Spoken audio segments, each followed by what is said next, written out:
Good afternoon, everyone, and welcome to the 118th meeting of the Standing Committee on Foreign Affairs and International Development. As we begin, I'd like to acknowledge the presence in the room of former Minister of Justice Irwin Cotler, and also of the Peruvian Ambassador to Canada, Ambassador Roberto Rodriguez Arniles. As we begin today's hearing, I want to explain that we are undertaking a meeting on the continuously deteriorating situation in Venezuela and its terrible regional and hemispheric impacts. As a result of the political and economic crisis in Venezuela, an estimated 3 million Venezuelan migrants and refugees have fled in search of safety and opportunity.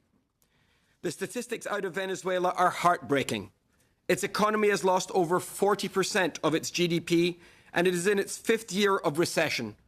Poverty affects 87% of Venezuelans, 90% of whom don't have enough money to buy food, and more than half of Venezuelans have lost an average of £24.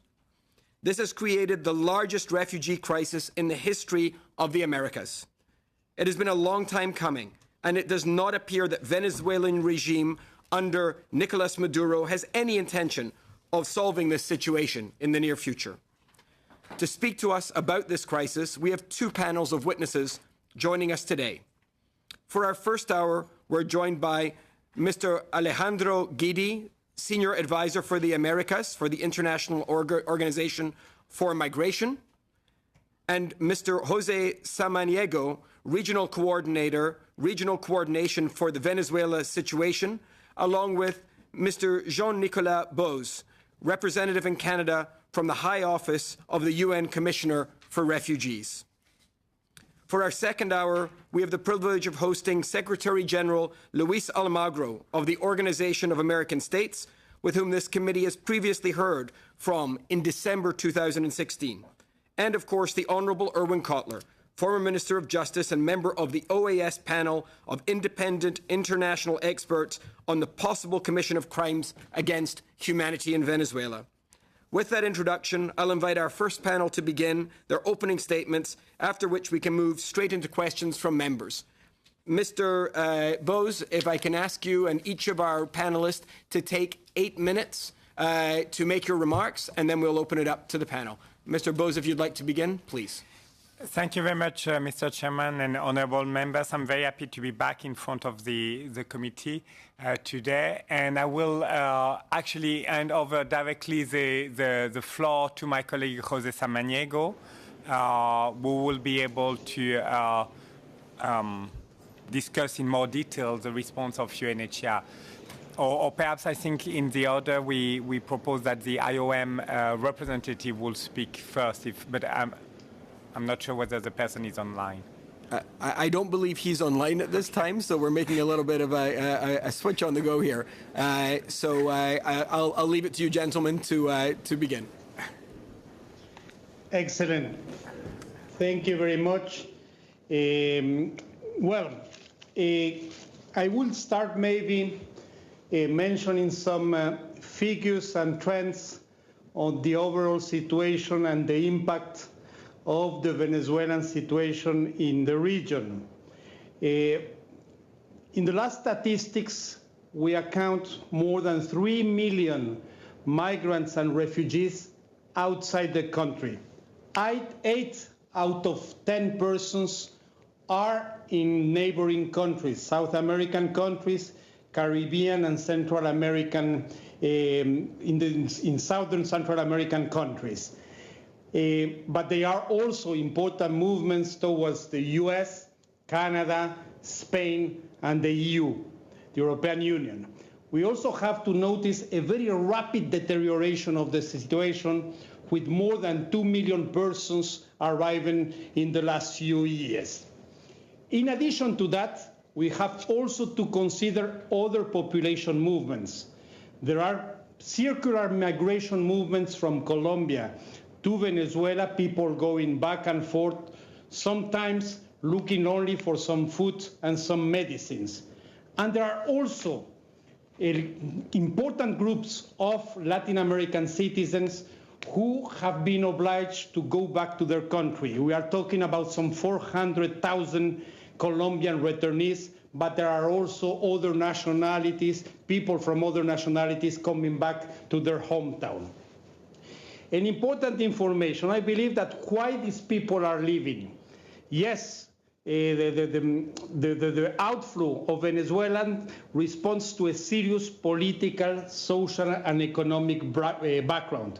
But we have also to observe that there are important international protection considerations. Criminality rates are very, very high. There are also imputed political opinions, such as the loss of employment for those who are not in favor of the regime, and also discrimination in the distribution of food and other basic items. Finally, as the resolution of the Human Rights Council mentioned, the last human rights resolution of September 2018, there are also serious human rights violations in a context of political, economic, social, and humanitarian crisis. On the response, I believe that the key word for the region has been solidarity. In fact, all the countries, at least in South America, have kept the doors open, and close to 1 million persons have received different forms of legal stay. In addition to that, we have over 360,000 asylum claims filed in the region, and we have also to remember that asylum seekers, refugees, and migrants have freedom of movement, access to social rights, work permits, and access to most public services. It's not only the solidarity of the governments, we have also to mention the solidarity of the whole society. But well, there are also very important constraints and an increased pressure on the governments. First, due to the economic shock.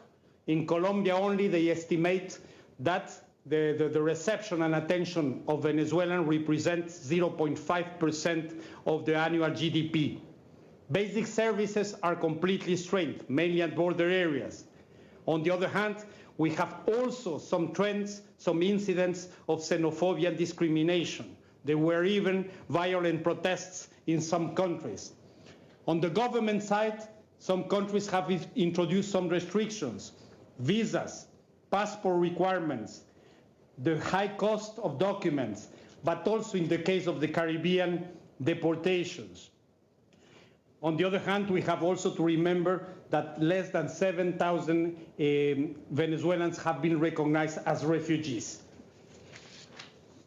On the response, I would like maybe on the protection concerns and vulnerabilities,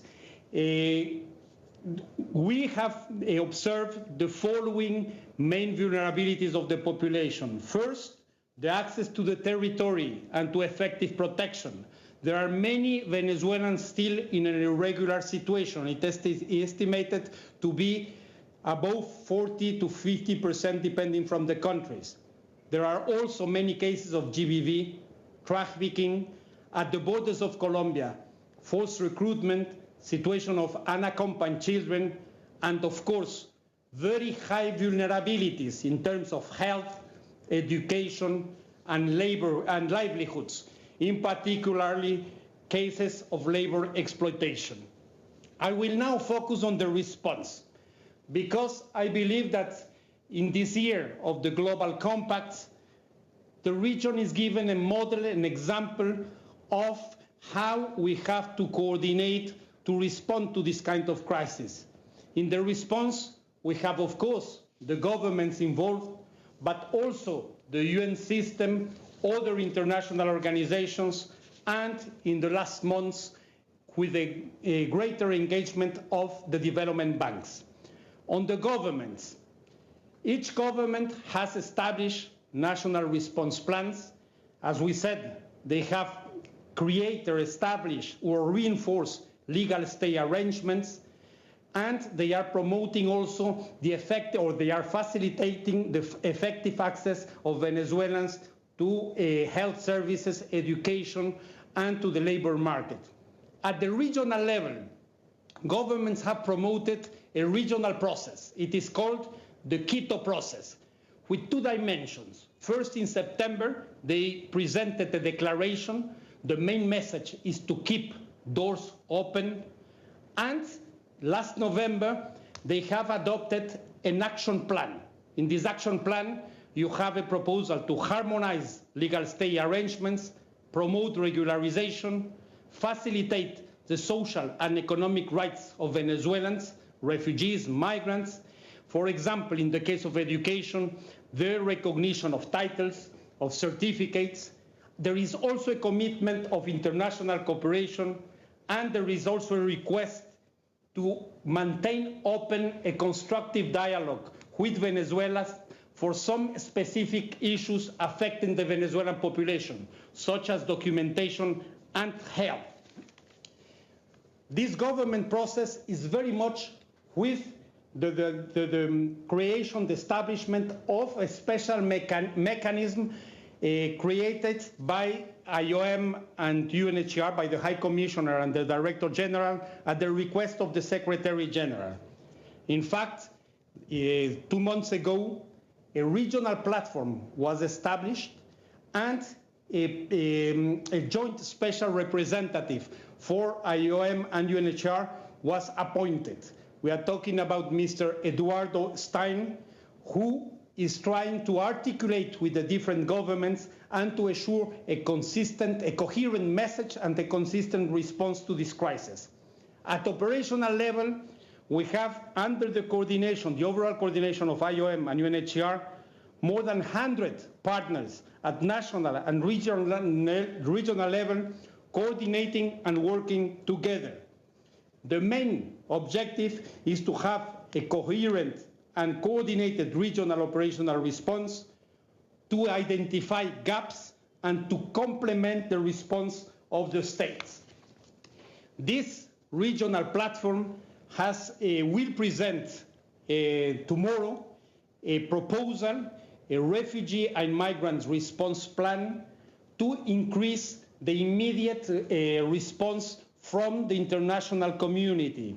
In this response, this response is maybe one of the most ambitious plans presented by the humanitarian community, involving 75 partners, not only UN, also international organizations, regional organizations, and civil society in 16 countries. The target population is over 2 million refugees and migrants from Venezuelans, as well as host communities. And the budget amounts over $730 million. The main priorities are, of course, humanitarian support, but also the access to health, to education, the promotion of social and economic inclusion, and the prevention and response to GBV. A last point is also how these dynamics of the governments, together with the support and the complementarity from the international community, we have also seen how the development actors are engaging in this response. Indeed, there are proposals from some banks, the World Bank in particular, but also the Inter-American Development Bank, to promote a regional financial platform. The World Bank is already supporting the states with technical assistance for the assessment of the fiscal impact of the crisis and in the development of a more medium and long-term response. They are also foreseeing the activation of the Global Concessional Financial Facility that, as you know, has been activated in other regions like the Middle East. The Inter-American Development Bank is also submitting for the approval of the creation of a $100 million fund for displacement and migration crisis, including the crisis in Venezuela. Just to conclude, the three priorities that we see for the time being in the region is to maintain doors open, ensuring the legal stay of migrants and refugees, and as well as the protection of the Venezuelans in neighboring countries. The second priority is to scale up the immediate response to the crisis, not only supporting with humanitarian support, health to migrants and refugees, but also to benefiting the main communities affected by the arrival of this population.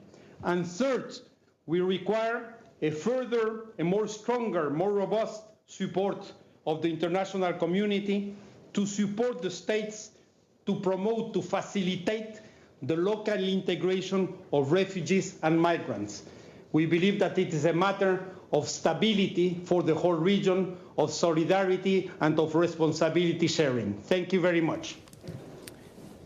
Thank you very much. I'm now going to ask if our witness, Mr. Guidi, can hear us. I see he's getting set up. There's a little bit of a delay here. Mr. Guidi? Yes, sir. Oh, hello. Here. Good. Okay. Are you set up? Are you able to begin for about 8 minutes now? I know you just sat down. For sure. Okay, for sure. great. Set up, please. Okay, please go ahead. Good evening, good afternoon, I believe, for Ottawa. And thank you, Excellencies, for inviting us for this important meeting. I would like to start saying that the number of Venezuelans out of their country has significantly increased in the last years. Globally, the number of Venezuelans went from 700,000 in 2015 to over 3 million in 2018. Of these 3 million, an estimated 2.4 million have arrived in the Latin American countries. According to official statistics, the breakdown of Venezuelans living in Latin American countries is the following. More than 1 million Venezuelans stay in Colombia, more than 500,000 are in Peru, more than 200,000 in Ecuador. Argentina and Brazil receive more than 100,000 each, and 85,000 stay currently in Brazil and other countries in South America, Central America, and the Caribbean. Also, they have received important numbers of Venezuelans, migrants, and refugees. So far, Latin American countries have largely maintained a commendable open-door policy. Close to 1 million Venezuelans have benefited from regular stay arrangements in Latin America. With the support of IOM and UNHCR, governments are working in the regularization of these migrants and refugees. We praise the reception governments for their open policies, and we encourage to continue receiving Venezuelans. The diversity of routes used by Venezuelans shows a dynamic and changing mobility. Apart from the air route, the land and maritime route are recently become more significant. The short distances between Caribbean islands, such as Aruba, Curacao, Trinidad, and Tobago, facilitate the maritime mobility. The Venezuelan nationals are extremely vulnerable to exploitation and abuse. Latest trends reveal a worrying increase of the vulnerability of refugees and migrants from Venezuela, affecting children and women on the move. The recent flows are increasingly more vulnerable than the previous ones. Most of the people that are leaving the country have a double vulnerability. On one hand, they experience vulnerabilities related to the conditions that are faced in Venezuela, health problems, etc. And on the other hand, they suffer new vulnerabilities associated with the risks and challenges that they face during their journey.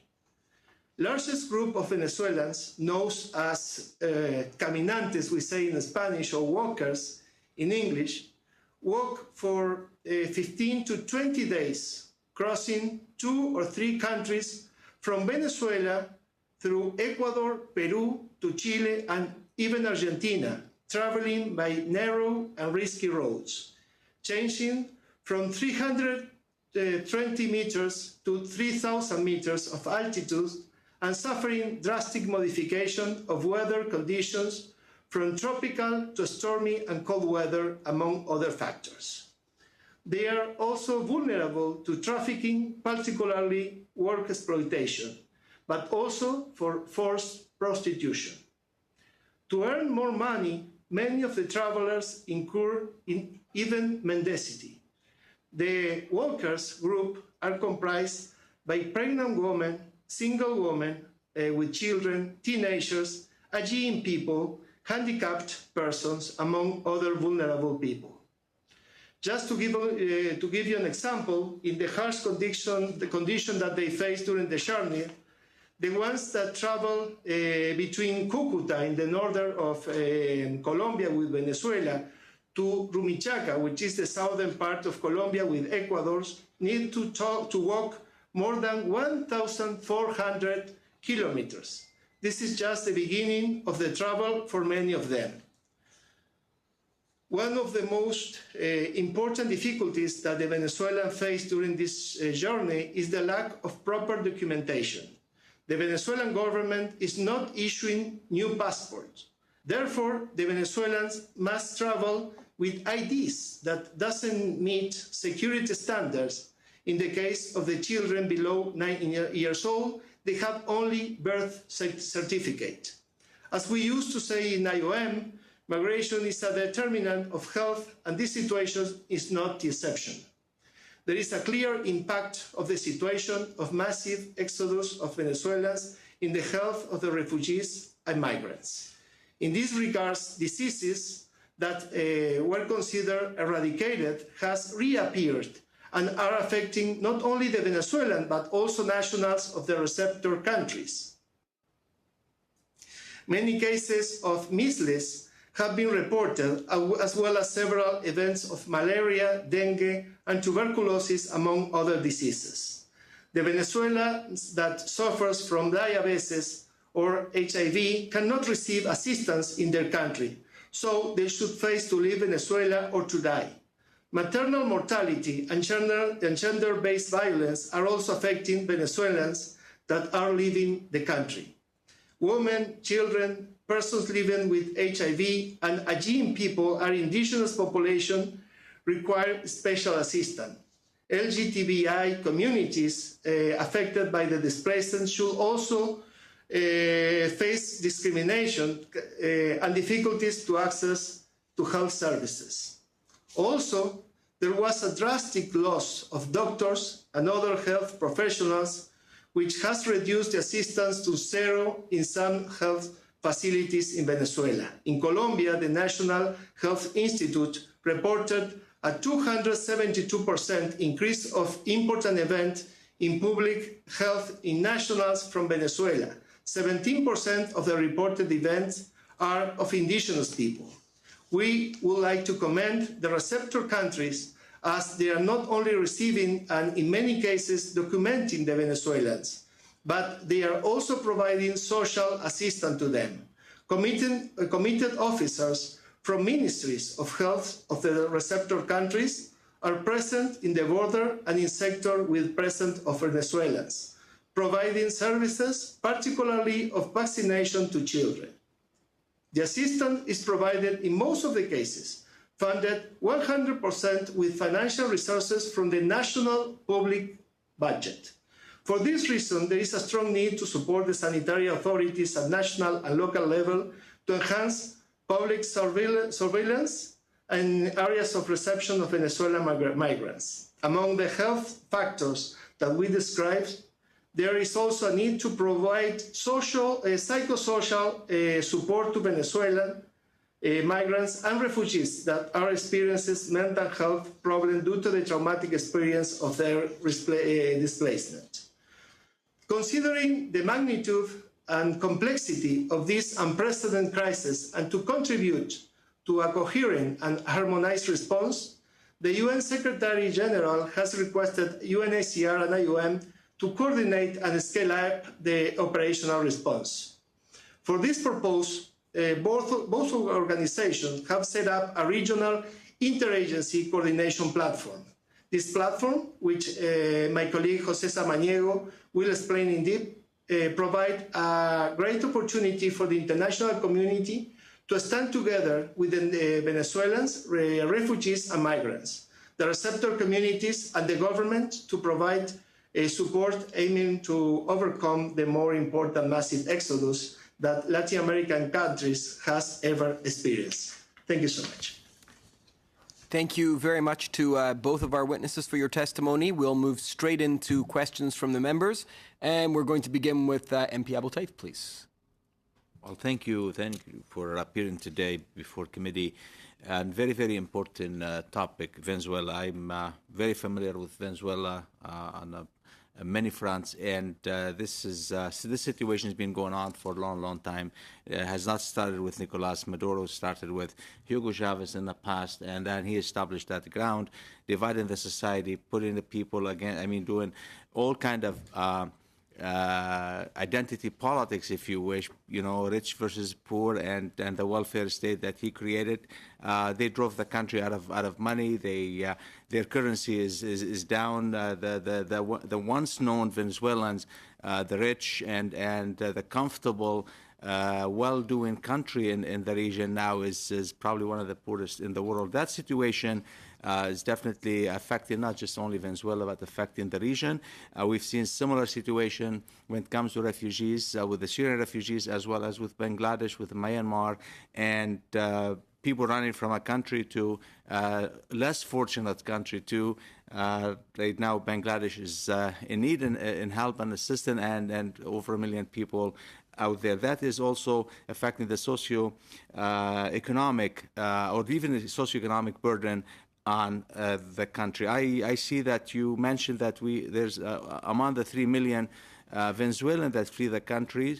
There are 1 million in Colombia, 500,000 in Peru, about 200,000 in Ecuador, and probably about 150 in Argentina and Brazil. Not so much of these countries are doing not doing great economically, and that could leave them also in a dire situation, trying to absorb and look after the Venezuelans as a neighbor country or as a country in the region. So the question is there a concern that that increase of refugees, Venezuelan refugees, is going to leave burden on the mentioned countries? And what about the have this been taken into consideration in your plan or in the international community plan to deal with the impact on the host countries when it comes to the 3 million people?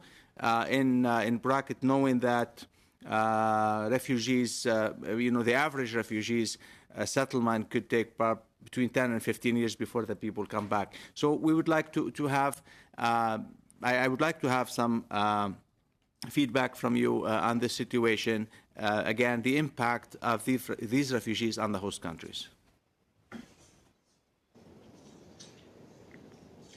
Thank you. Would you like me to reply right now, or we take other questions? No, go ahead, please. Well, yes, indeed. As you said, the outflow of Venezuelan is having a big impact on all neighboring countries. I would, however, highlight the situation of Colombia and the other two countries of the Andean region, Peru and Ecuador, because there you can feel more the impact at national level as well. In the case of Brazil, it is a local impact concentrated in the northern province of Roraima. On the impact on the fiscal resources of the country, as I mentioned, there are already some studies sponsored by the World Bank that clearly mention that in the case, for example, of Colombia, they estimate that per year, Colombia, the government, has to disburse $1.6 billion to attend the Venezuelan population. Similar studies are now carried out in the case of Ecuador and in Peru, but you can already notice that the arrival of Venezuelans is not only having a short-term humanitarian impact on the neighboring countries, but it is also straining the whole reception capacity in the country. Of course, you can notice this situation much more in the border areas, mainly in the border area of Norte Santander, Guajira in the case of Colombia, in Roraima in the case of Brazil, but also in some cities, capitals, medium and large cities, which are receiving large numbers of Venezuelans. Just 2 weeks ago, we had a very difficult situation in Bogota, where a sort of temporary settlement was creating and, of course, putting a lot of pressure on their neighbors. I would say that the main sectors affected in the short term are probably health, as Alejandro Guidi was mentioning, but also education.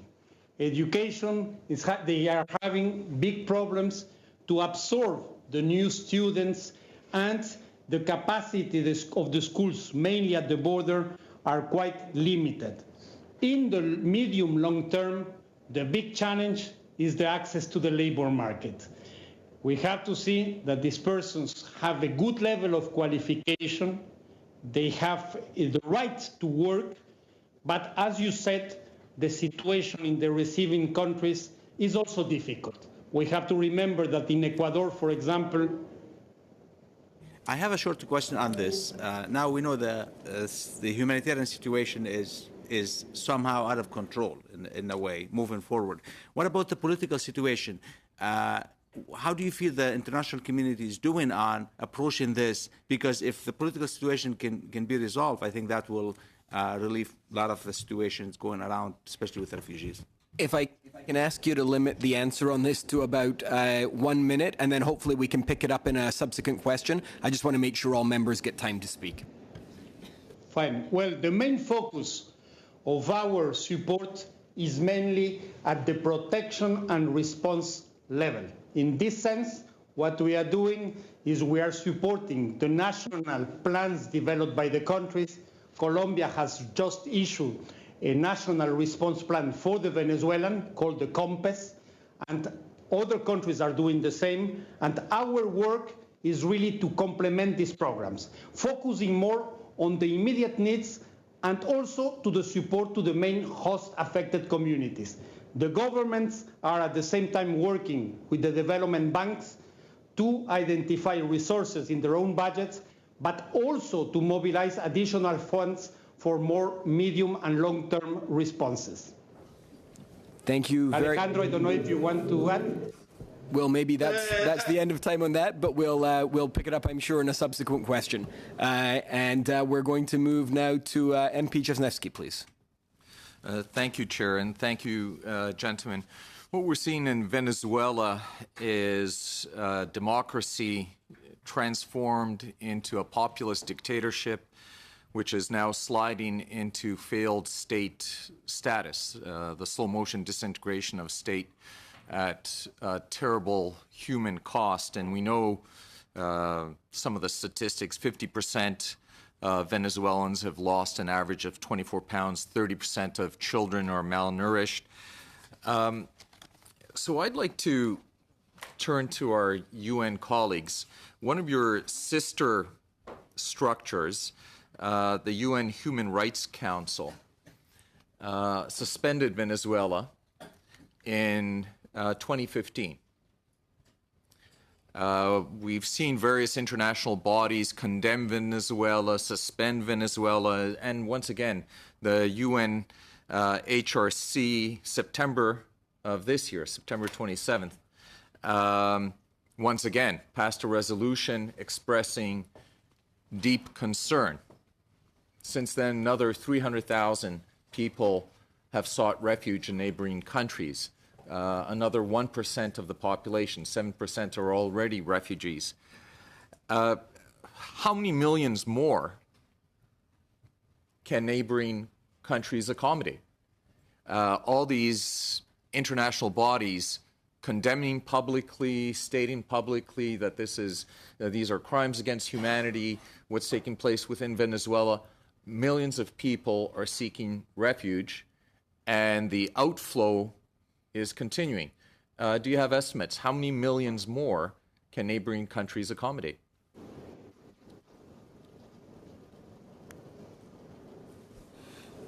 To any of the gentlemen. Okay, thank you, sir, for your question. I would say that it's, of course, very difficult to estimate numbers in terms of how many people neighboring countries can receive, how many more people they can receive. I believe that, again, that the neighboring countries, they have been very, very generous.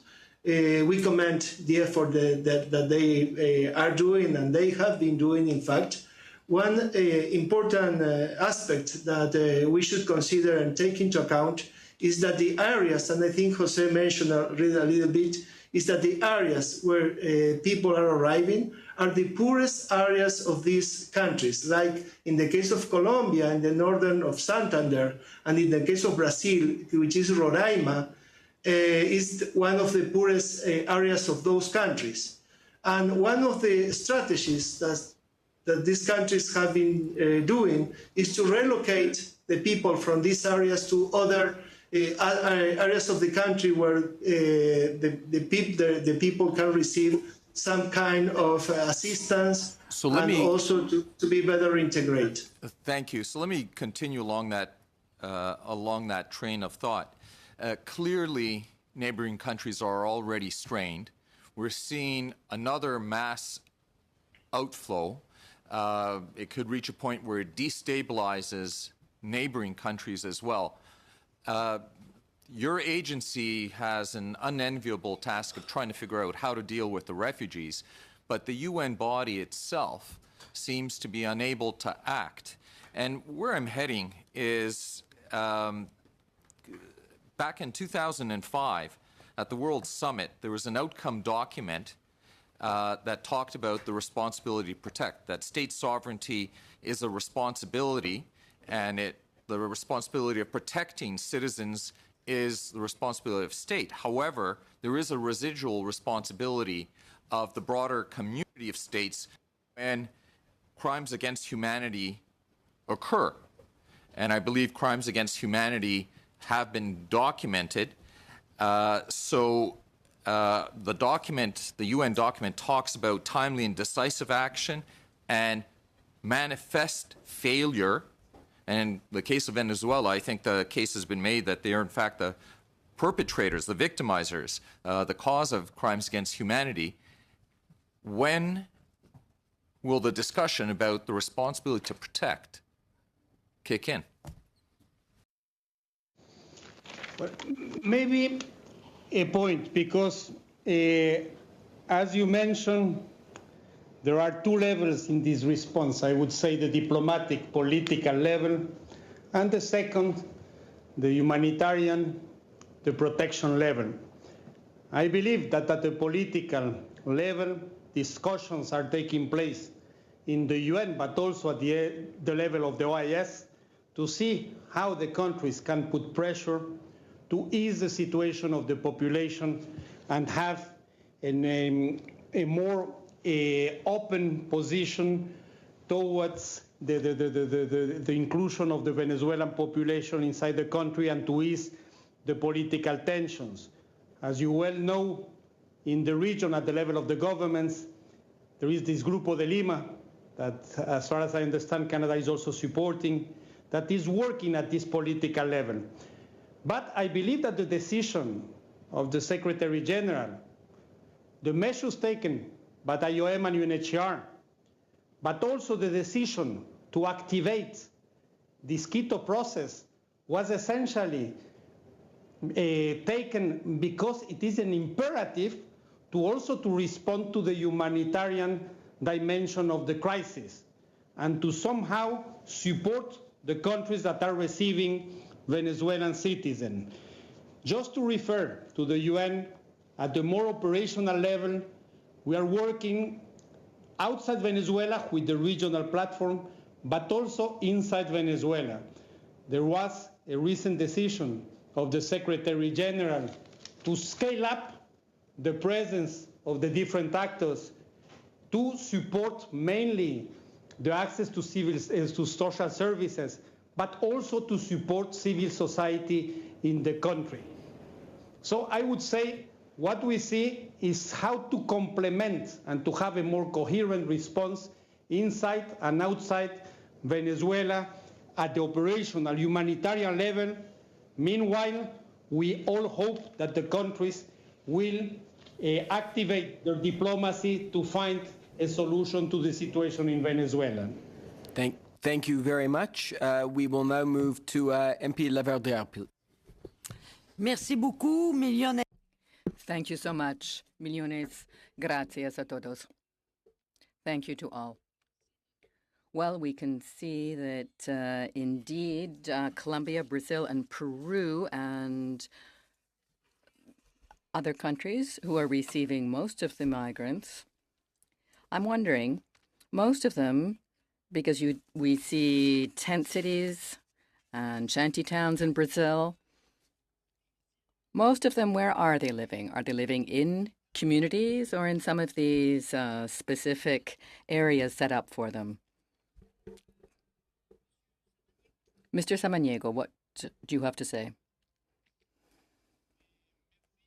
Thank you.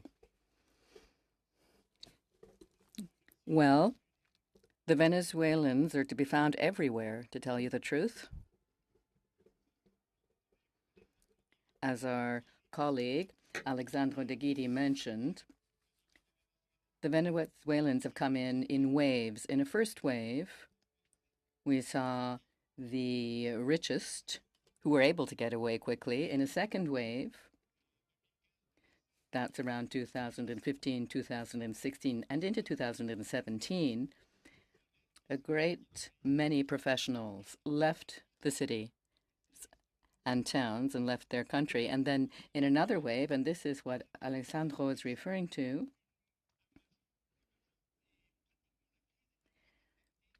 the crisis began to affect all classes of society, in particular the poorest and those living in the countryside. Let me add that, yes, the crisis is greatly social and economic, but let's not forget the human rights issues, which play greatly into this crisis. As I mentioned earlier, the rising crime rates in Venezuela are considerable. They're now among the highest in the world, especially after 2017, following the election of the Constituent Assembly and the election of President Maduro. Social spaces were attacked and restricted, with many effects, of course, violations of human rights, punishment of treason, and so forth. And as you know, the distribution of medication and food is carried out by a program called the CLAP, which is organized by the state. If you don't have access to a little booklet which is given to you by the state, then you haven't access to food, and thus you must leave. Many who have left will now no longer be able to access the distributed food and medication, which makes it very difficult for them to consider returning, either in the immediate or in the medium or long term. Thank you, Mr. Samaniego. Mr. Guidi, by all means, don't hesitate to respond. You have mentioned that it's extremely important to support the surrounding cities to encourage local integration. I imagine that they also need assistance in matters of health and education. I'm not sure what role there is to play there, but if you could tell us a bit more about the humanitarian assistance that is needed and expected of the international community among the bordering countries. And thank you for your question. Something that I think is very important is to consider that they are the governments that are leading the response. And this is very important. And the international community is only, in fact, supporting the efforts that the governments are doing, not only at the national level, but also at the local level.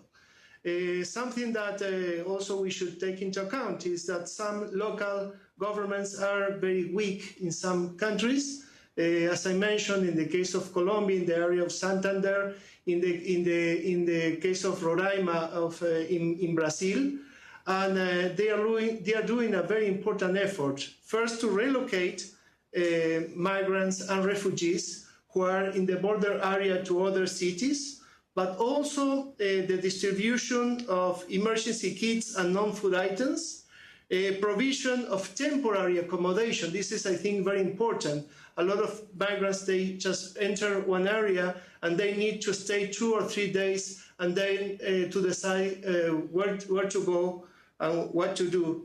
Then health care and food, livelihood opportunities, of course, as I mentioned, humanitarian transportation.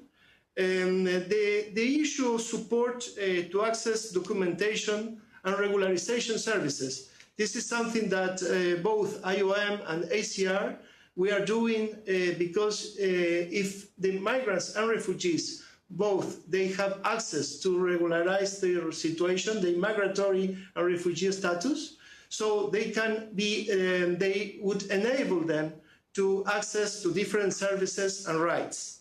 Family reunification, and something that I consider to be very, very important is the information campaigns to prevent xenophobia. Even though Jose and I, we both mentioned that the countries and the communities, they have been, in general terms, generous, we have witnessed some situations where xenophobia feeling sentiments have been raised, and it's for us very important to tackle the situation from the very beginning. And thus, both IOM and ACR, among other agencies, we are doing some anti-xenophobia campaigns. That's it. Thank you very much. We are now going to move to MP Fragascaros. Thank you very much. It's great to be back at this committee. I was a member of it for the first 2 years after being elected, and it's always great to join colleagues focusing on critically important issues. I wanted to put a question first to Mr. Samaniego on the issue of Colombia. When I was a member of this committee, I and a number of members that I see present, including you, Mr. Chair, visited Venezuela and, visited Colombia. And I'm particularly concerned about how all of this, all of the migration and the challenges that are on Colombia's plate now, so to speak, might impact upon the post-conflict situation in Colombia and its effort to transition towards peace. Is there any thought on that, Mr. Samaniego, that you might offer us? Yes, of course. Of course, it is one of the main challenges for Colombia to enhance or to develop a response for the Venezuelans, migrants and refugees, but also at the same time not to affect the progress made not only in terms of the peace process, but also on the situation of IDPs. We have to remember that the internal displaced population in Colombia is one of the largest in the world, and that there were still new displacements in the last year. Therefore, what we are trying to do at the level of the UN system, the international community, the humanitarian community, is to somehow promote a more balanced response. Of course, addressing the needs of the Venezuelans, mainly at the border, but also those in transit, and to the issues related to the inclusion. But at the same time, to ensure a strong response from the state in other parts of the country. In this sense, one of the big challenges of the international community is to have enough resources to preserve, to keep the international presence in areas affected by internal displacement. Because, well, you know, For example, in the case of the southern province of Nariño, there are important displacement issues, but additional resources would be required in order not to diminish this presence to support the Venezuelans entering in the north. Et je crois que Madame la députée l'avait aussi mentionné, le point de la PAJO. I think that the APAJO issue, or rather the health issue, was mentioned as well by MP Laverdien, what the international community is doing on that front. Well, we have some very real advances. Last Thursday, the Pan American Organization for Health met and were able to make it possible for 20 ministers to gather and meet and come up with a regional action plan. The theme of health is truly one that interests the entire region, given that illnesses easily travel. The plan includes a vaccination program for the purpose of avoiding that, not only for Venezuela, but for surrounding countries as well. The campaign to counter illness has become of the highest importance. What they want to do is vaccinate more civilians, strengthen healthcare services, especially along borders.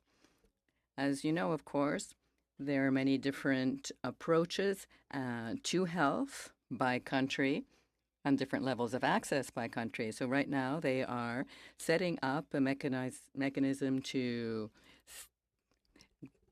have a standard approach across the region. They will need more international support to succeed at this.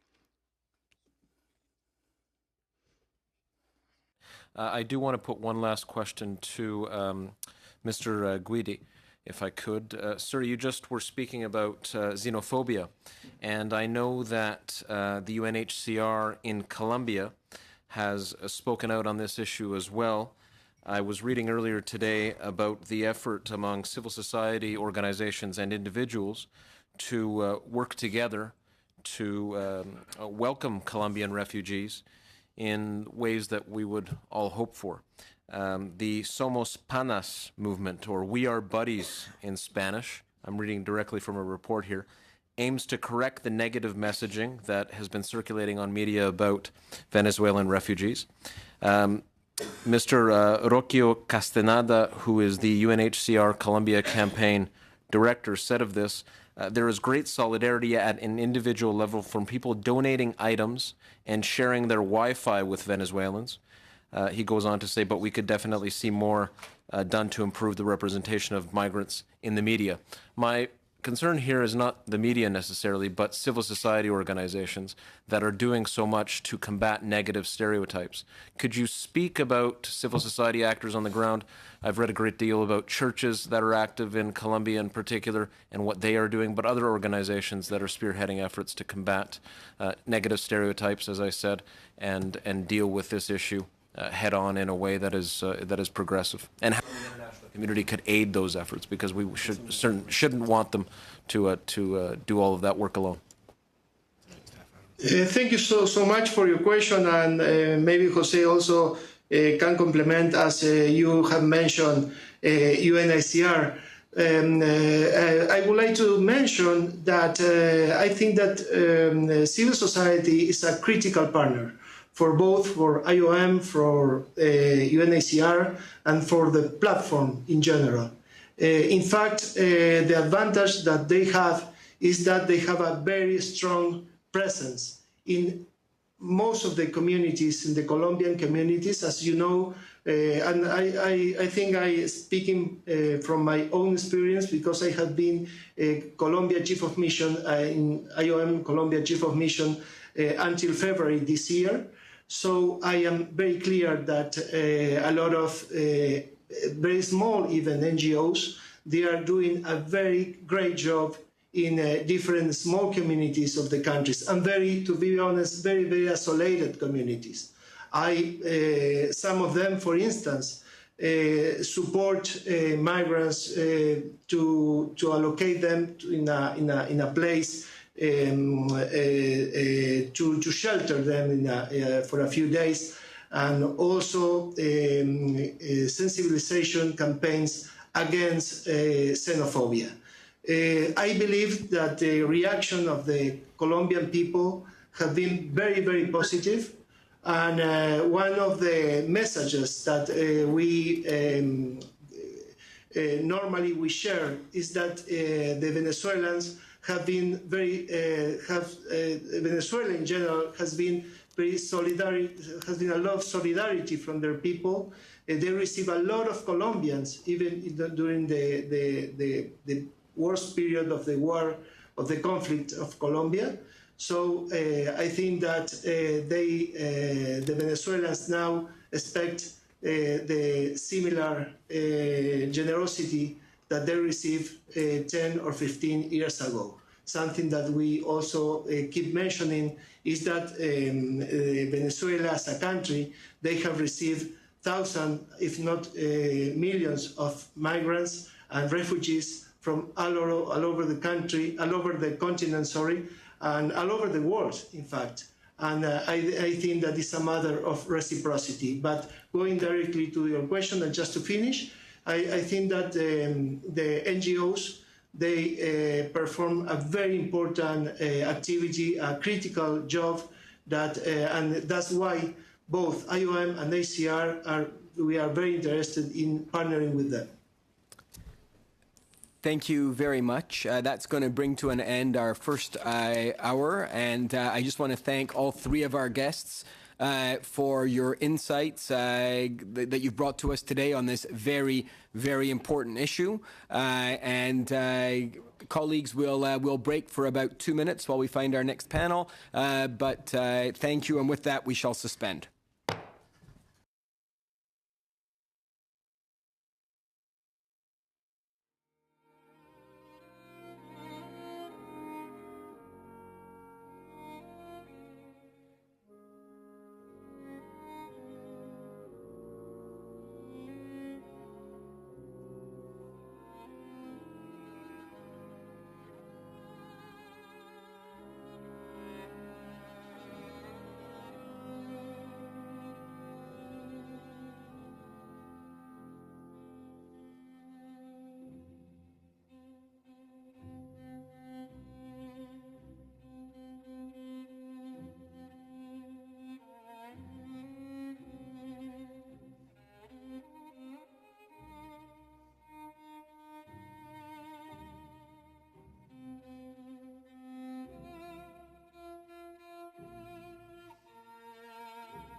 If I can ask everyone to take their seats, please.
We are going to resume for our second panel this afternoon. I want to thank everybody for their patience. The Secretary General is on his way up. But it's my great honor and privilege to welcome back to these halls Irwin Cotler, former Justice Minister and Member of Parliament for Mount Royal. Irwin has also served on the OAS panel of independent international experts on the possible commission of crimes against humanity in Venezuela. Mr. Cotler, if you would like to begin, we'll then hear from Secretary General Almagro before going into questions. Please proceed, sir. Thank you, Mr. Chairman. May I begin by expressing appreciation, albeit in his absence, to the Secretary General for his inspired leadership on all these matters that I will be addressing today, and look forward to his testimony. As you mentioned, I'm one of 3 members of an international panel of independent experts set up by the OAS to look into whether crimes against humanity had been committed in Venezuela. What I propose to do is to summarize the major findings of our panel, the action taken since then by the international community we reported in mid-May, and its importance in the overall pursuit of justice and combating of impunity.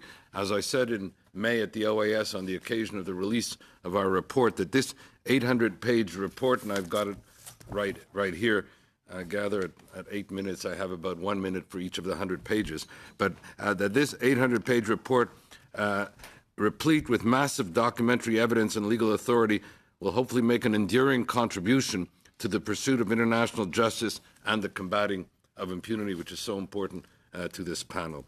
Let me begin by summarizing our findings. We concluded, in a word, that there is a reasonable basis to believe that 7 major crimes against humanity have been committed since February 12, 2014, and that they warrant investigation by the Office of the ICC.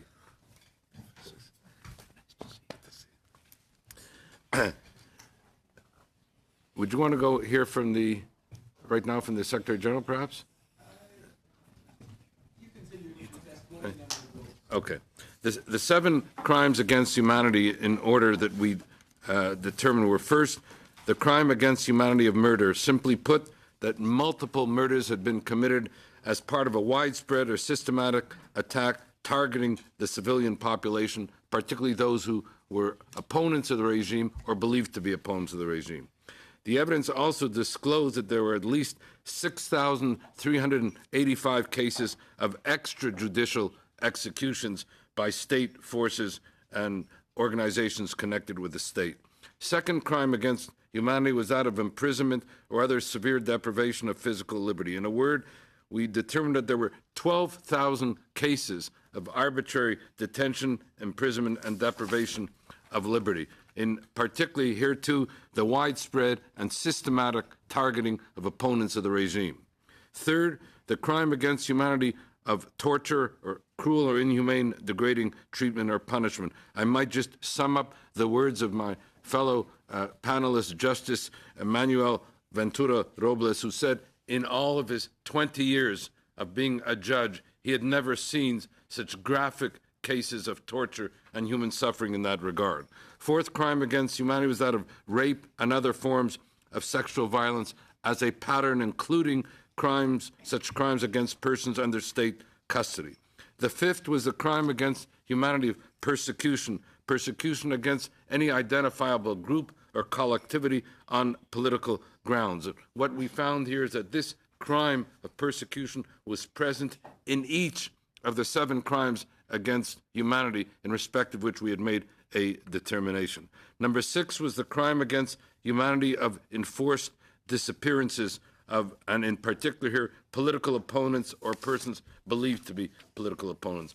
And the final one, and I take to be the most important one because given the previous panel and the discussions here, and the one that is most painful in terms of the immense human suffering, is what we refer to as the state-orchestrated and state-sanctioned humanitarian crisis intentionally causing great suffering by way of mental or physical health, serious injury, and the like.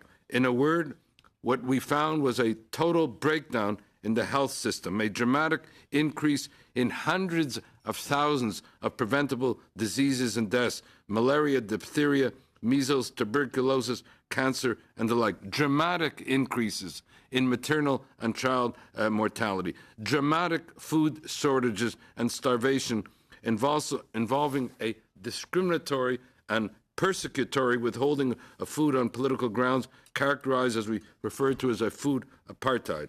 In short, and as set forth more fully in the report, what we found was a weaponization of health and food on political grounds with untold and horrific incidences of human suffering, death, and devastation, compounded by the government's denial of the humanitarian crisis and the refusal of any humanitarian assistance. Let me just conclude by saying, since our report was tabled in May, wherein we also included 2 recommendations, one, that the OAS Secretary General submit this report and the evidence collected by it to the Special Prosecutor of the ICC. That has been done under the leadership of Secretary General Almagro, and a meeting was held that I also participated in with the Special Prosecutor.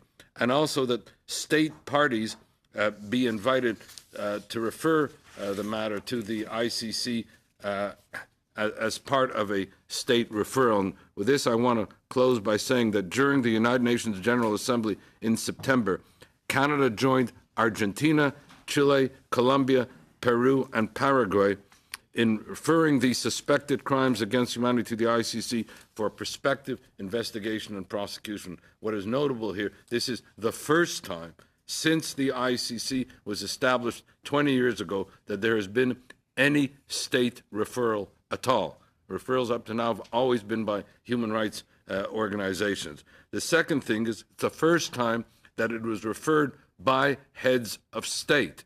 And I want to single out Canada's leadership in this regard, not only at the UN General Assembly in September, but throughout this process with respect to the OAS on the particular matter of the combating of impunity, of the state referrals to the ICC, and in the involvement since then.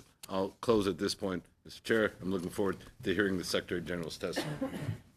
Thank you. Thank you very much, Professor Kotler. And yes, it's my honor on behalf of all of our colleagues to welcome Secretary General Luis Almagro from the Organization of American States.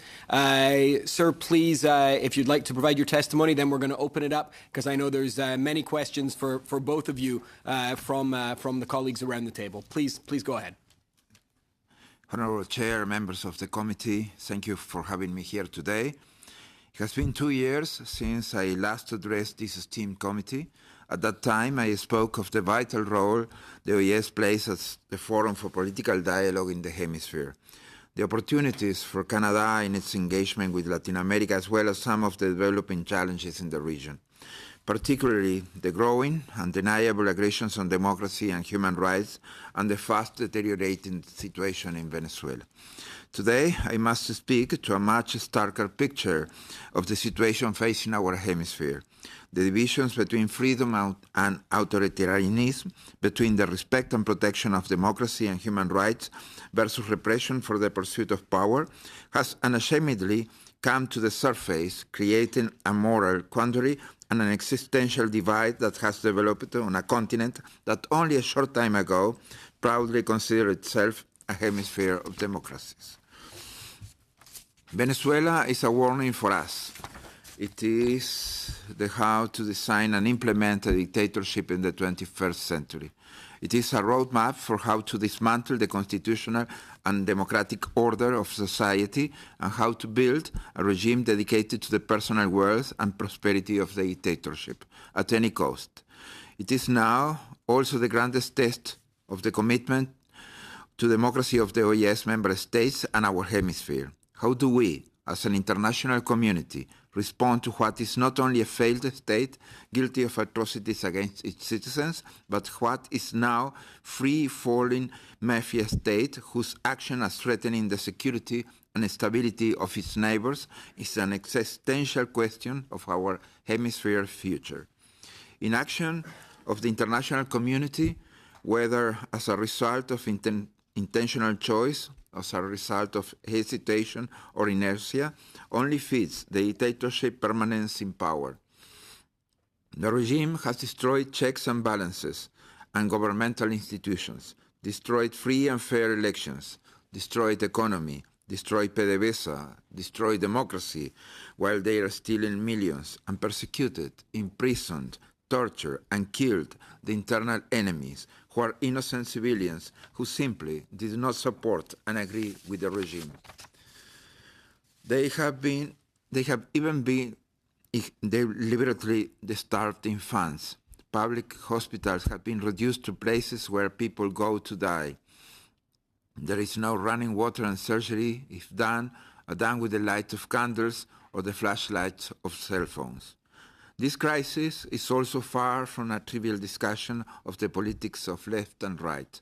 The dictatorship would prefer to frame the crisis in these terms, because historical cleavage of left and right divides and distracts the inter-American community into petty debates. However, the real issue is the needs and rights of the people and whether we are for or against the most basic understanding of humanity. The question facing us today is one of human tragedy, the question of a regime that has intentionally and systematically crushed the human dignity of its people. The suffering of the Venezuelan people has now expanded beyond its borders and tangibly visible in the continent. There is no support for this regime left within Venezuela. You only need to consider the millions and millions of Venezuela that are voting literally with their feet. One does not make the choice to abandon one's home lightly, especially because the only way to do so is on foot, walking for days, if not weeks, without food or shelter. It is a choice made out of desperation, a choice made when there is no hope left. I understand that this committee has already heard today from the International Organization for Migration and the United Nations High Commission for Refugees regarding this migration crisis, so I will keep my comments on this subject brief.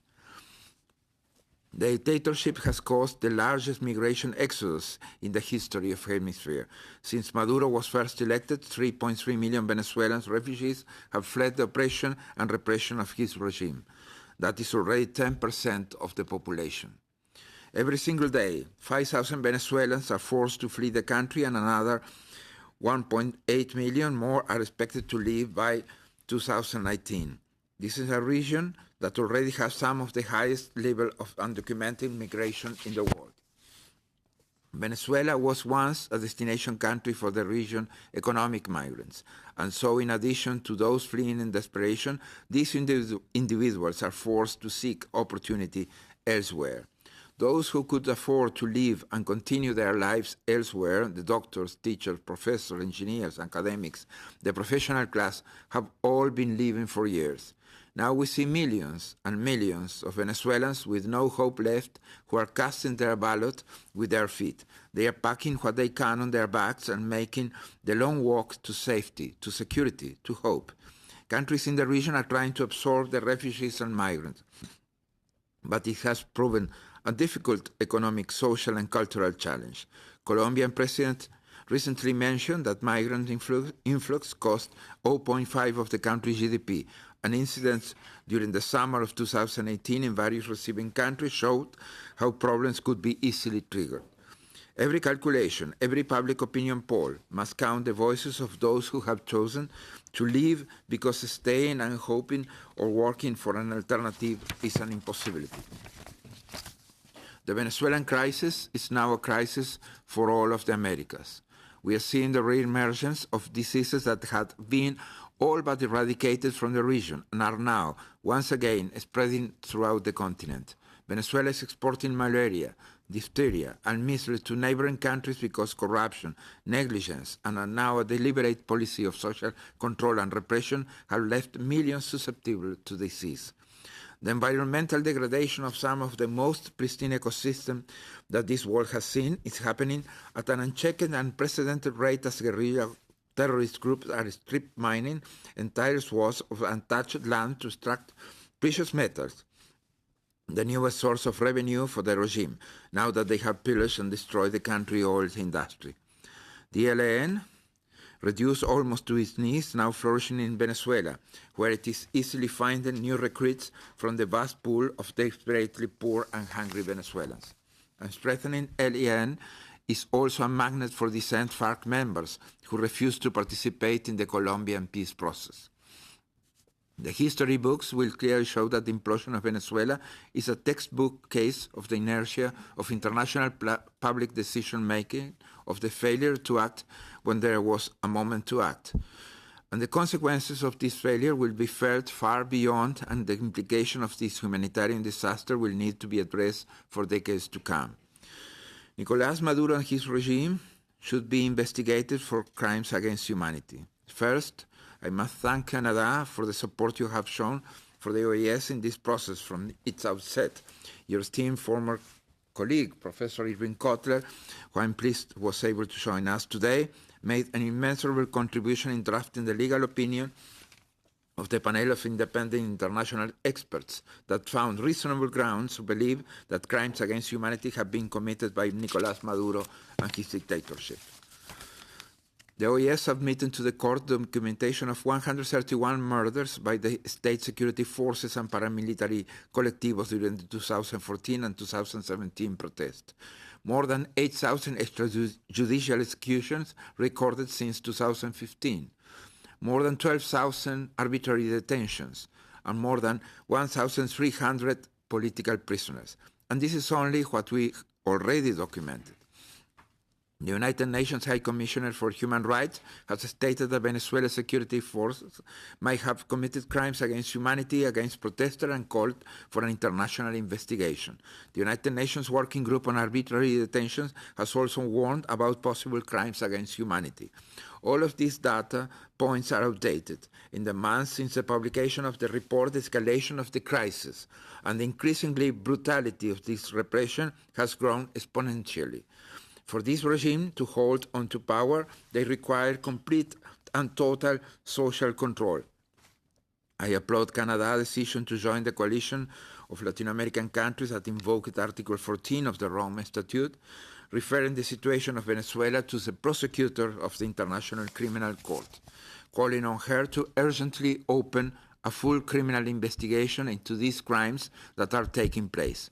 6 countries of our hemisphere with a strong record of democracy, with independent judiciaries and a clear commitment to the rule of law, determined that there is sufficient evidence to warrant an investigation. The referral has since been supported by France, Costa Rica, and Germany. Our hemisphere spoke in a unified voice calling for justice and stating clearly that there will be an end to the impunity of Maduro and his cronies. This is exactly the type of assertive action and the international community must pursue in order to bring an end to this dictatorship. Our work here is not done. We must remain steadfast in our efforts and work to ensure that the full investigation is opened by the ICC. Prosecutor Fatou Bensouda must take the decision to open an investigation. This decision is waiting on her desk. It is not the ICC a decision that is to be taken by an institution. It is a decision, a responsibility that is specifically in Bensouda's hands. She has the power to make the difference between justice and impunity, between an investigation and justice denial. The prosecutor must open a full criminal investigation without delay. We cannot allow her to hide behind bureaucratic procedures and delays or hide behind political influences and commitments. Every further delay is calculated not only in the lives of the Venezuelans that are continually taken far too early, but in the thousands of Venezuelans that are fleeing across the border every day. The hesitation, these delays, are destabilizing the entire region. We must be vigilant and persistent. There is no credible reason for any further delays.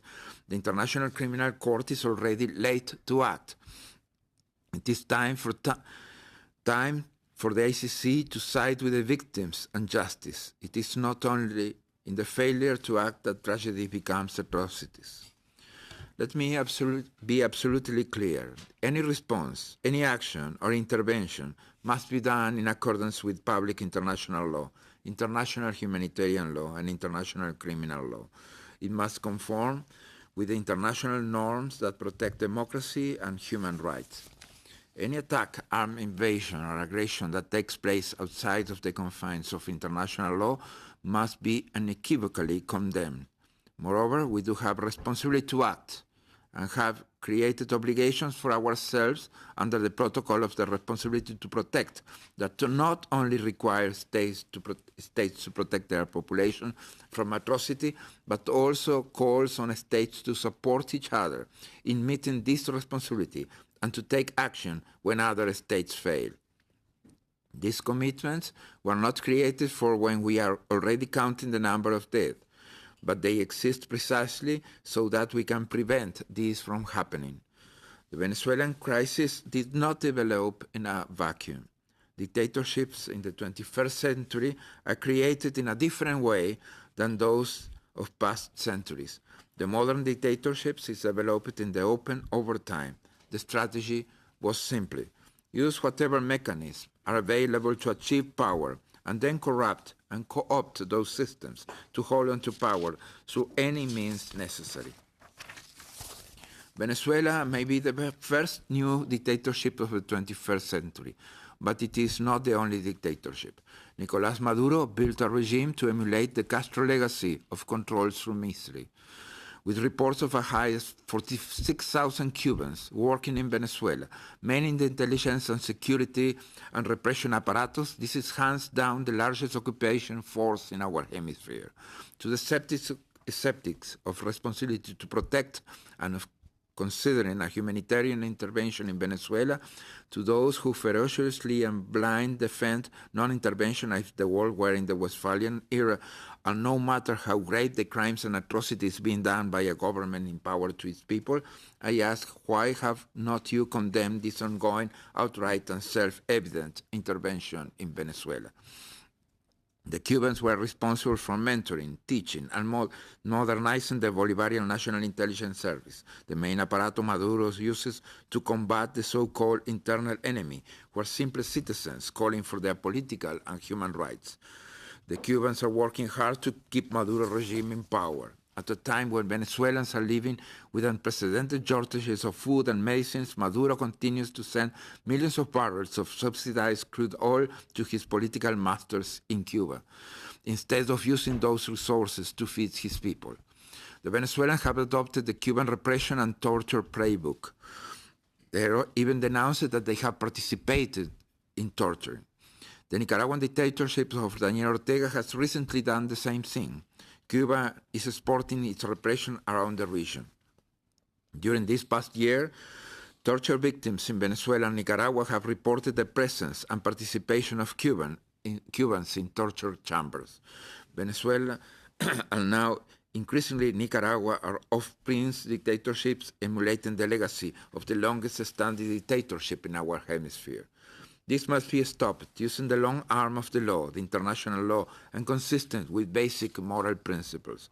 Dictatorships should not be able to intimidate and bully democratic states with threats, lies, and public smear campaigns. Democratic states in this hemisphere should persistently make dictatorships afraid of justice, afraid of the international human rights regime that will come after them, of the fact of international accountability, of the reprisal of international criminal law. We must all work together to have a dictatorship-free hemisphere. If we all behave and act without any hesitation along the way, according to the democratic and human rights principles that underpin our institutions and very existence as societies, I believe this one day will be possible. Honorable Chair, members of the committee, a frightening global trend is playing out in our hemisphere. We are faced with a time when dictators are no longer ashamed of their abuses of power or rampant corruption. They show up in international forums. They are invited to and attend presidential inaugurations. When facing dictators, there is no margin of error, no margin of interpretation. The competition is between democratic and anti-democratic forces, between those who value human rights and dignity and those who don't. Democracy is not self-correcting for the better. Authoritarianism is self-correcting, but for the worse. If our goal is more and better democracies, freer societies, and ultimately more rights for more people, then it is necessary that the inter-American community and the international community as a whole executes the corrective steps towards the democratic improvement. It is not enough to believe that we can simply lead by example. We cannot stand idly by as a neighboring government attacks its own people, undermines the stability and security of its neighbors, and commits crimes against humanity.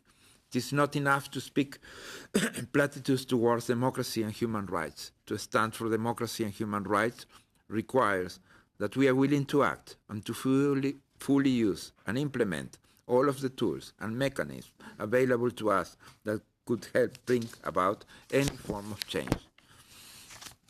This means that we need a fully criminal investigation into the crimes against humanity that have taken place in Venezuela.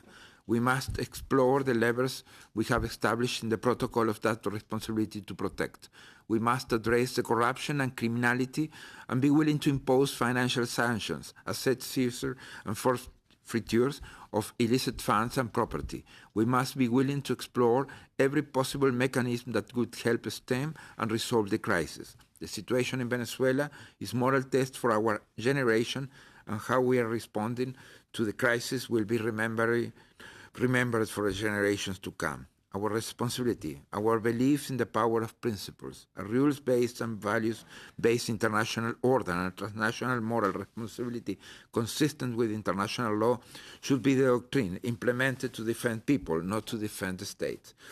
We look forward to work with Canada in the difficult but worthy path ahead. Thank you. Thank you very much, Secretary General Almagro, for those powerful words. We're going to go straight to questions from colleagues, and we're going to begin with MP Jennings, please. Well, thank you, Mr. Chair. It's such an honor to be here and to hear such powerful words from both of you. Though slightly off topic, Professor Kotler, I did want to mention to you that the private member's bill on organ harvesting is coming back to the House next week, and so we may be seeing you again at this committee shortly after that to testify on that subject. Secretary General Almagro, I wanted to ask sort of a general question about your testimony. You've, in a powerful way, articulated a vision for a world that responds to human rights crises like we're seeing in Venezuela, one that involves us boldly working through international law mechanisms to produce the legitimacy and therefore follow through on that with strong steps, perhaps even intervention under the framework of responsibility to protect. But I do wonder how people of principle and goodwill who are concerned about these issues should respond when those institutional responses fail. when, as we've seen in many cases, when those referrals fail to happen, those prosecutions fail to proceed, or the Security Council blocks that kind of legitimacy for intervention under the R2P rubric. What happens then? What do we do then if these mechanisms that I think all of us would like to see as the vehicle of response do not produce an actual response that stops the violence against the innocent? Thank you. Thank you very much. Yes. The Venezuelan case is a paradigm about that and about what the work of the organization is about. And of course, we have faced a basic problem, that is try to apply high principles to the lowest people and to the lowest dictators. So, of course, these dictators will not be able to open themselves to the highest principles, to the highest values. We'll have to work very hard. And to convince them is not a matter of political action, as we have seen in the past. If we see how dictators used to end when in the Caribbean region, in Central American region, it was, if we look at the past, this past show us that the dictators were falling because of a revolution would bring them down, like happened with Batista or Somoza. When there was a coup d'etat against the dictatorship, like happened with Pérez Jiménez in Venezuela. Sometimes it was a murder of the dictator, like happened with Trujillo in Dominican Republic. Sometimes the dictator ends his life in bed with one hand grabbing power, like happened with Fidel Castro. Or a military intervention, like happened with Noriega in Panama. If you see this mechanism to put down a dictatorship that of the 20th century, they are not so easy recognizable for the 21st century. And so far, the 21st century, the mechanisms that have provided in order to resolve the crisis like this, political crisis or dictatorships like this, are responsibility to protect or humanitarian intervention. The problem is that sometimes this responsibility to protect was not used in the right way, or the humanitarian intervention was anything but humanitarian.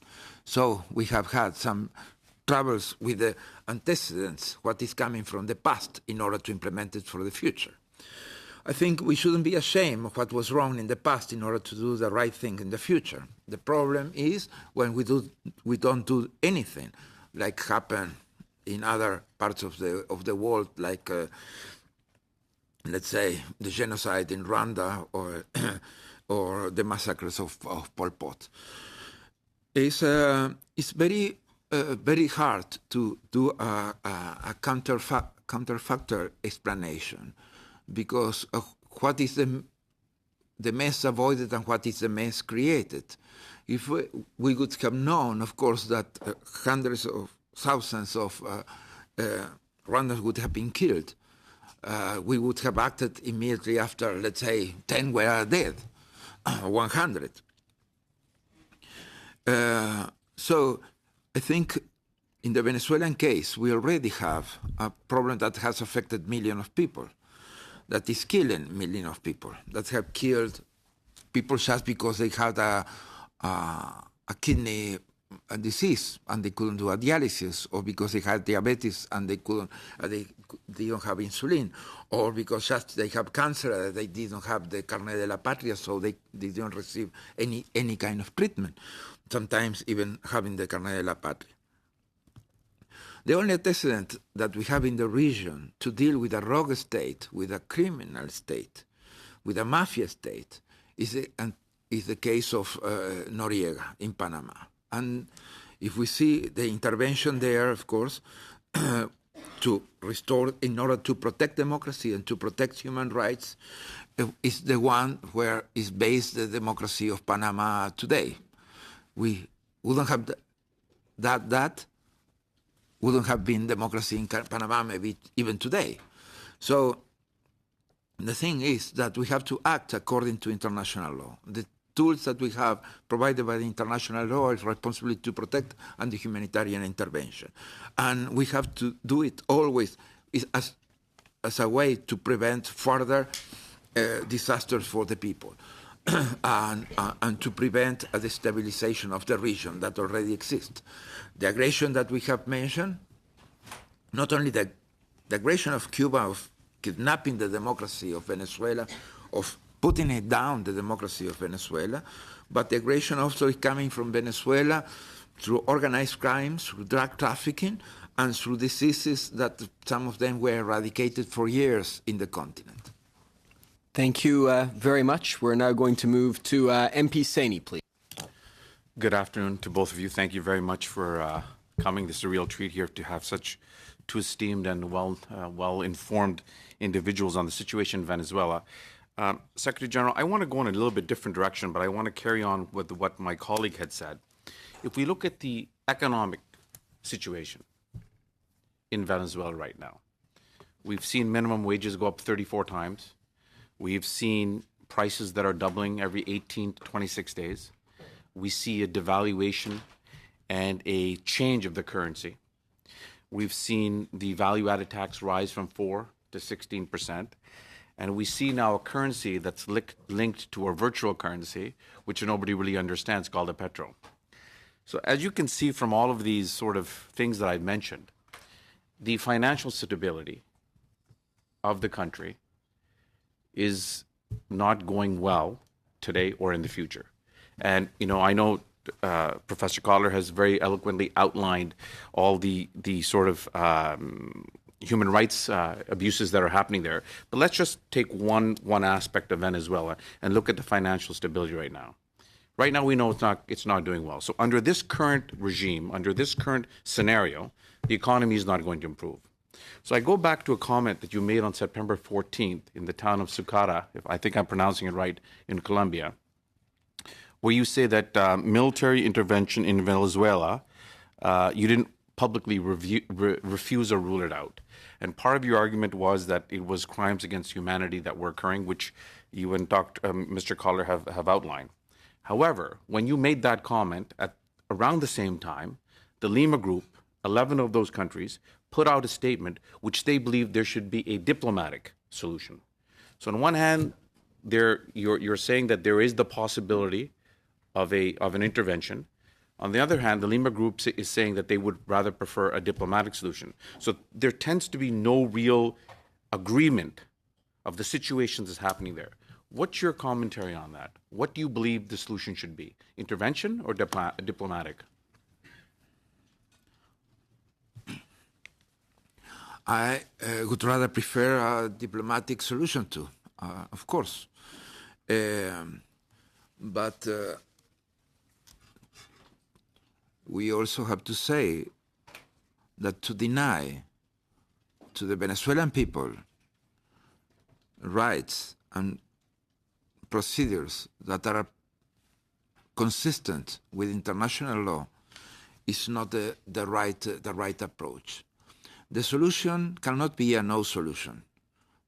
The solution has to be a practical action that brings resolve the crisis and resolve the problem.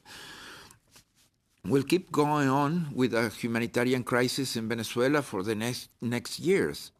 Just will go on the same pattern that practically we have seen in many communist countries in the past, where at least 1/3 of the population ended abandoning the country. In Venezuela, it will be very difficult to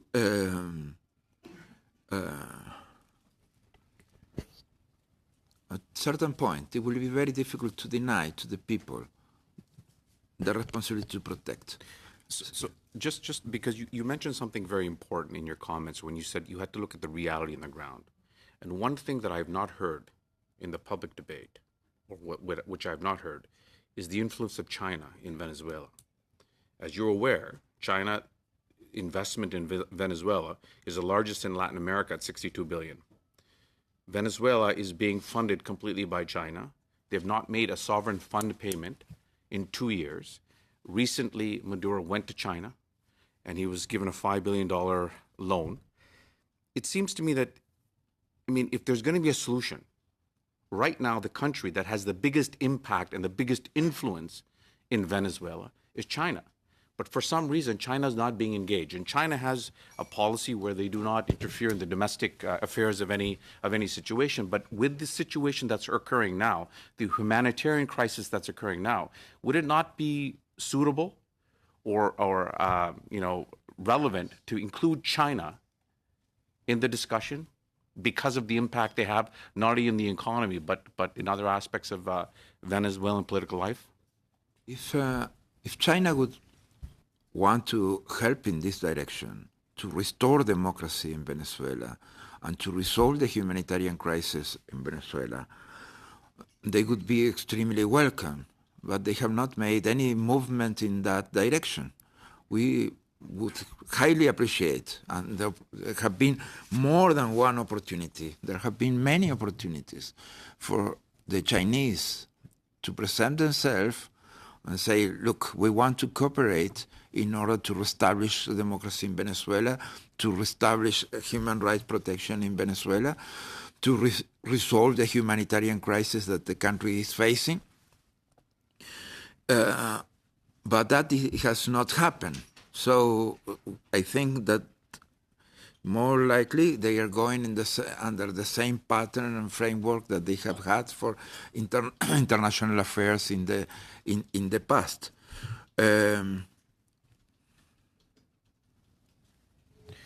The other reason I suggest that right now is that there has been a change in the Venezuelan foreign policy to the extent where, their purchase of arms used to be around $6 billion a year, and they used to get the majority of the arms in the United States. Now the purchase of those arms is changing to China and Russia. Do you see that is a destabilizing effect in Venezuela also? And the second part of that question is that when we know that China has so much influence, should we not be the ones to go to China and ask for their help and say, listen, this is a situation that governs us all, and because of this, because of the humanitarian crisis, that maybe we can work collectively together, knowing that China has an impact on the economy, but also knowing that China is one of the largest arms suppliers to the Venezuelans?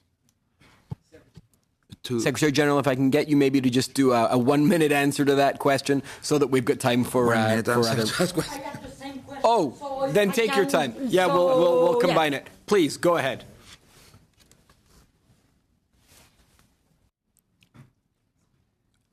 I think that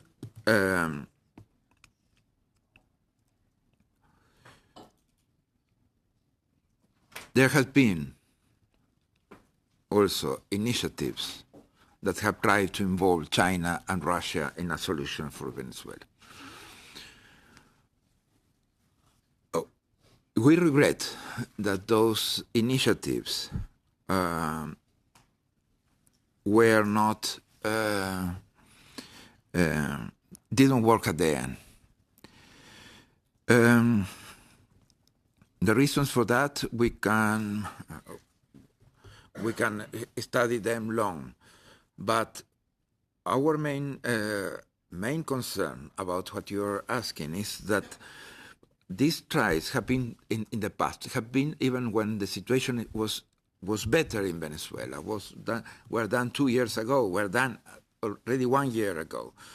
And we have not had, and I think the Chinese were not able to achieve from the Venezuelan government a positive answer to that. The denial is the trademark of the Venezuelan regime. And I think at any level, it is very difficult to influence them in a positive way, even by the Chinese.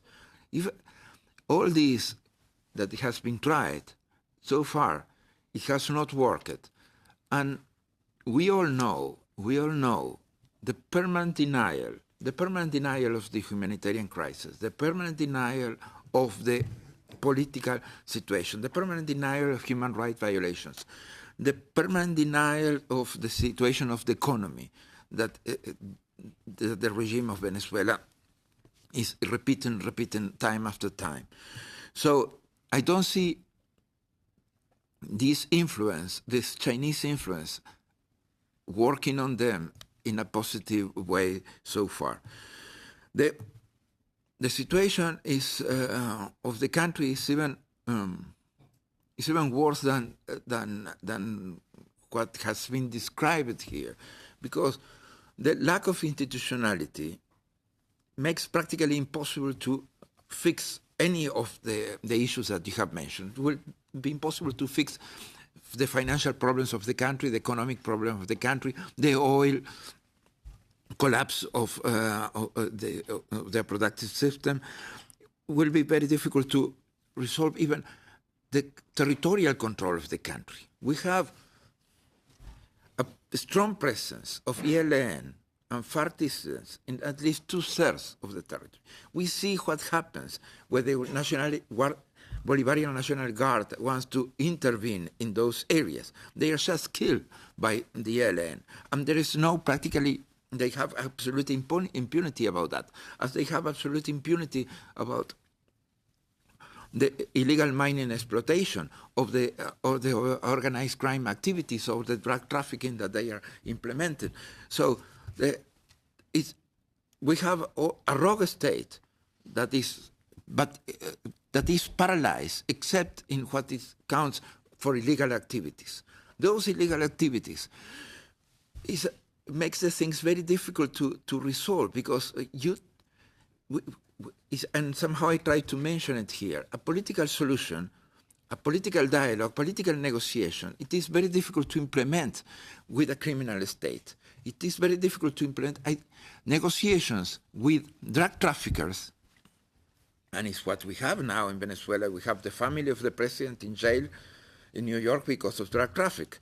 We have hundreds of millions of dollars of the vice president frozen in the United States because of drug trafficking. We have the Minister of Interior sanctioned because of drug trafficking. We have the whole repressive apparatus sanctioned because of drug trafficking. So, and I don't think that even the Chinese can do a negotiation with drug traffickers. There are no open negotiations with the drug traffickers that we know. And that is the logic that the regime has. That is the door that is closed for them. That makes it for them impossible to go, but as drug traffickers go, when they go. Madame Laverdiere, you have a follow-up. Merci, monsieur. Thank you, Mr. Secretary General. It's a great pleasure to have you here once again in our committee. Perhaps quickly, you might continue, and I will continue picking up where my colleague left off. At present, there is no diplomatic discussion underway, no such initiative on a diplomatic level on the table, right? Nothing underway?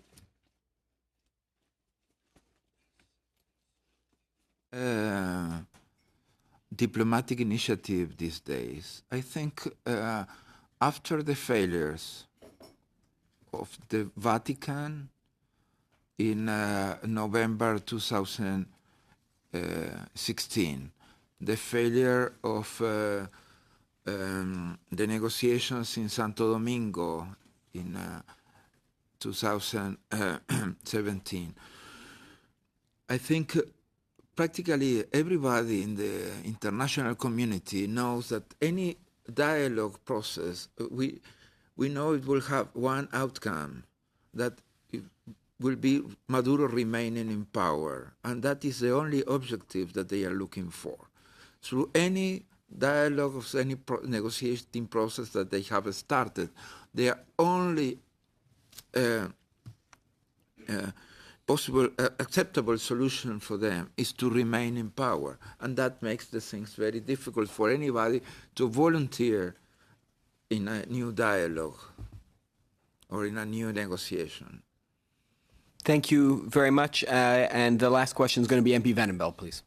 Thank you, and I want to thank both of you for your incredibly compelling testimony today.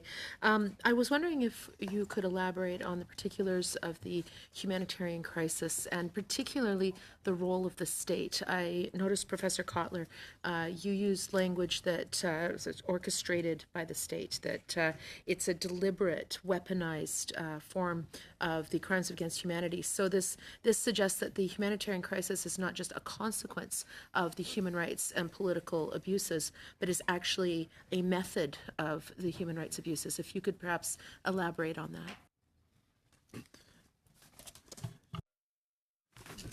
The humanitarian crisis, which I sought to share, and so did Secretary General in Venezuela, is a state-orchestrated, state-sanctioned humanitarian crisis brought about by the weaponization of both food and medicine, targeting in particular those who they believe are opposed to the regime and the like, and that has resulted in incredible human suffering, death, and devastation. If one looks at the situation in terms of what has been happening in Venezuela, I have some statistics that are astonishing here very quickly, that malaria has been rising at the fastest rate in the world.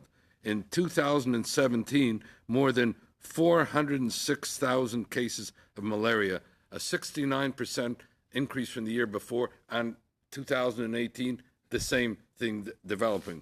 The reported cases of tuberculosis increased from 6,000 in 2014 to more than 10,000 cases in 2017, the largest incidence and raise in 40 years. More than 7,300 suspected cases of measles in mid-2000, where there hadn't been any before. More than 2,000 cases of diphtheria in the past 2 years, where there had been, in the 9 years previously, not one case. I can go on. What I'm saying is that this is a dramatically increasing, escalating humanitarian crisis that is targeting, and particularly the vulnerable and politically motivated victims of the regime. Now, I want to go back to one thing that the Secretary General said, because I think this is a crucial point, and that is, now that there has been a state referral of crimes against humanity to the ICC, the special prosecutor does not have to await a panel in order to open an investigation. With a state referral, she can open an investigation immediately. The fact that she has not opened an investigation, regrettably, tends to indulge or acquiesce in the impunity of the Maduro regime. And so every day, and I think the Secretary General is right, that goes by where an investigation is not open allows Maduro and the regime to believe that they can continue to act with impunity. So we have to, I think, emphasize the urgency of an ICC investigation and prosecution. The second thing is the responsibility to protect. I mean, Canada was one of the architects of this principle, but it tends to be addressed more in its, I think, indifference than in its invocation. We need, at this point, to mandate under R2P immediate international, urgent international assistance, number one. Two, the Maduro regime's any veneer of respectability comes to an end in January. Afterwards, this is an illegally dictatorial regime that's in power. Number three, we should seek to have the restoration of the democratically elected Legislative Assembly and the Supreme Court that is in exile. Number four, we should ask for UN special procedure mechanisms to be allowed to visit Venezuela and to, in fact, do the fact-finding that is necessary. The Lima Group is supposed to meet very shortly. They have to craft, together with the European Parliament, which has said it's ready for that purpose, a strategic, humanitarian, diplomatic, and comprehensive initiative that will address this humanitarian crisis and this political dictatorial regime. These are some things that I think we need to do as quickly as possible. Thank you very much, and that's going to bring an end to this panel. I just want to thank you both. We held this session today because we see firsthand, and parliamentarians from all parties are concerned about the rapid deterioration, the ongoing human rights abuses, the humanitarian crisis, and particularly the displacement of Venezuelans, turning into one of the most severe crises ever experienced in the Americas. And we really thank you for bringing your experience on this file, both you, Secretary General Almagro, and of course, Professor Kotler. Always good to see you back in these halls. Thank you, gentlemen, and with that, we shall adjourn.